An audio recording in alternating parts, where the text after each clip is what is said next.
ভারত পাক যুদ্ধের পরিস্থিতিতে শান্তির বার্তা। বর্ধমানে যা হলো জানলে ভালো লাগবে আপনারও।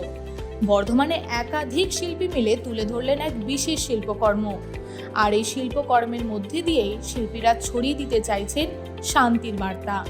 আমরা সকলেই জানি গতকাল ছিল বুদ্ধ পূর্ণিমা। হিন্দু ধর্মে বুদ্ধ পূর্ণিমার বিশেষ তাৎপর্য রয়েছে এবং এই শুভ উৎসব ছিল 12ই মে, অর্থাৎ গতকাল সোমবার। প্রতি বছর বৈশাখ মাসের শুক্লপক্ষের পূর্ণিমা তিথিতে বুদ্ধ পূর্ণিমা উৎসব পালিত হয়।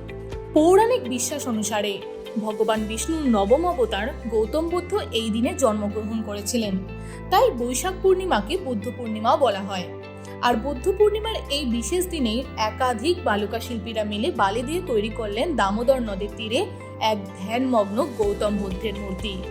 এই বিষয়ে শিল্পী রঙ্গজীব রায় বলেন, চারিদিকে সংঘাত পরিস্থিতি, আমাদের সমাজের মধ্যেও একটা অশান্তি রয়েছে, তাই বুদ্ধ পূর্ণিমার দিনে শান্তির বার্তা দিতে এই বুদ্ধ মূর্তি আমরা তৈরি করেছি।